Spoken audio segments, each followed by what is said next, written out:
tools a hunter uses to bring down the beasts in the Monster Hunter world are vast and varied, but none are more important than the weapon they use. I'm Darcblade, and in this series of the Monster Hunter World weapons, we're going to be taking a look at the various weapons and tools in the game. In this episode, we're going to bring you an overview guide of the Insect Glaive. The Insect Glaive is one of the newer weapons added to the Monster Hunter series. It is a weapon that takes the form of a staff with blades at either end. However, in Monster Hunter World, the Insect Glaive could be considered two weapons. You have the staff with the blades, and then you have the insect part, which is a kinsect that has a symbiosis with the actual glaive itself. Together they work in unison to provide various buffs to the hunter and perform fast strikes against the monster. The Insect Glaive also has the added benefit of being one of the more mobile weapons in the game. Not only on the ground, but it's also able to stay highly mobile while airborne. It is in fact one of the only weapons that has a lot of airborne options available to it. However, with all this in mind, it is another weapon that could be considered more complex than some of the basic weapons in the game. But anyway, let's move on to talk about the basics of the Insect Glaive. Now remember, for the purpose of this video, I would be quoting PlayStation controls, although if you are using different systems, you can either look in the description below or convert them yourself. But anyway, the basic moves start off with Triangle, which is a rise and slash combo. A fairly straightforward move that can hit multiple times. Next is Wide Sweep, which is done by performing Circle. This attack has quite a wide arc to it. Next is Vault, which is done with R2 and X. This isn't an attack per se, but it allows the hunter to vault themselves in the air. After you vault into the air, you'll have a series of other moves available to you, either with Triangle to perform an aerial attack, or Circle to do a jumping advance and slash, or even a mid-air evasion with pressing X a second time. But we'll talk about the airborne options a little bit more later on in the video. But moving on to the basics of the Kinsect. To use the Kinsect, you have to mark a target. This can be done in one of two ways. You can either mark the target mid-combo by pressing R2, or you can actually aim the Insect Glaive by holding L2 and then firing the weapon with R2. This will cause the Insect Glaive to fire at a monster's location, causing a mark on the monster, which seems to be some sort of liquid that attracts the Kinsect. The Kinsect will then float away from the hunter's right gauntlet towards the monster's location. The Kinsect will then slowly start to deal small amounts of damage to the monster. But more importantly, the Kinsect will drain the monster's energy. Underneath your health and stamina and weapon sharpness, you'll see a unique meter available to the Insect Glaive. The first, which is the bug-shaped meter, whilst the Kinsect is attracted to a marked target, it will light up one of four colours. It will be red, white, orange, or green. This indicates the type of buff you will get once you perform the Kinsect Recall, which is L2 and Circle. But we'll talk about that more in a moment. The last move available to the Kinsect is the Kinsect Harvest Extract, which is done with L2 and Triangle. This is really an automatic way to get the Kinsect to go to a monster's location in order to achieve a buff. If you mark a monster beforehand, then using the Kinsect Extract will automatically make the Kinsect go back to that same marked body part. Also, automatically, while the Kinsect is attacking a monster, it can leave behind Kinsect Powder, which, in all honesty, is a swarm of little bugs. Once these are actually hit by the hunter, these will explode, causing extra damage to the monster. So this is good for burst damage. The only trouble is the Kinsect cannot remain active for an indefinite amount of time. It does have its own unique stamina bar, indicated by the yellow bar underneath the free buffs in the top left-hand corner of the screen. But anyway, let's talk about the unique functions of the Insect Glaive. First, we'll talk about the Kinsect buffs. When you send your Kinsect out to attack a monster, either through L2 and then R2, or by pressing R2 mid-combo, you will notice that it will light up one of four colours. This is indicated by the bug in the top left, changing to whatever colour it is. It will either be red, white, green, or orange. Once your Kinsect has lit up, use the Kinsect Recall, which is L2 and Circle, to call it back to you for your hunter to gain that buff. If the Kinsect is red, it will improve your attacks. If your Kinsect is white, it will mean that you will move faster. If it's orange, it will grant you knockback prevention while attacking, and if it's green, it will restore your health. Now the good thing about this is you can have multiple buffs, all of them in fact, but you need to be accurate with your Kinsect marking to allow this. This brings us on to the second function, which is the marking of targets.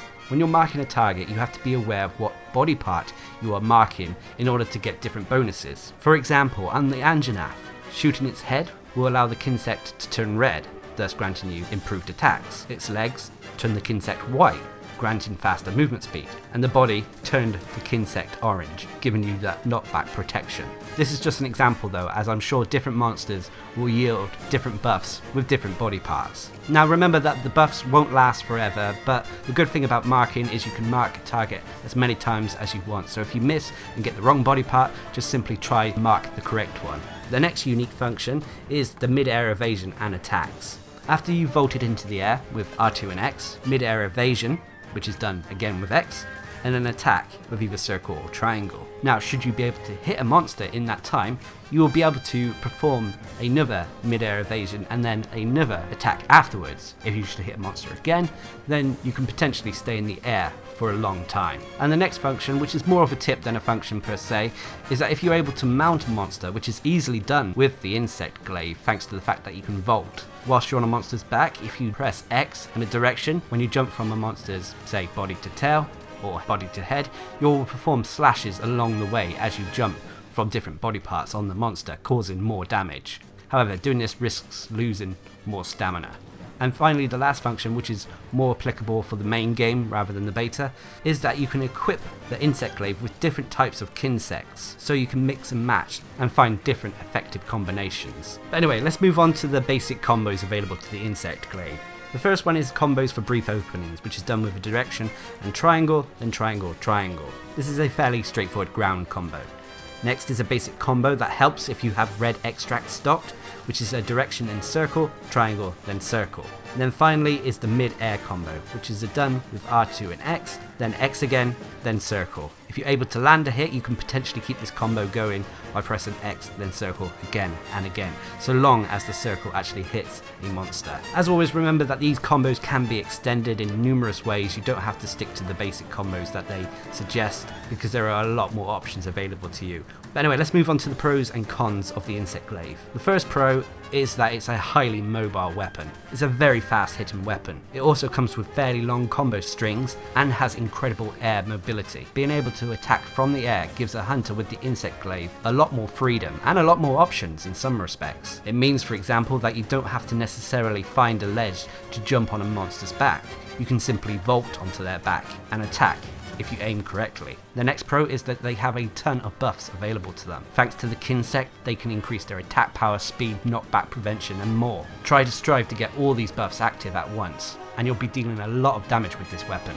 However, its greatest downside and con could be it's difficult to use at times. Yes, you can simply spam buttons and you'll perform amazing combos, leaping into the air and whatnot, but if you want the insect glaive to be at its best, you need to take advantage of the Kinsect, mark the right body parts on a monster, extract the right buffs, set up those swarm traps, and get used to the aerial combat capabilities of the weapon. Now overall, the insect glaive could be considered one of the more flashy weapons in the game.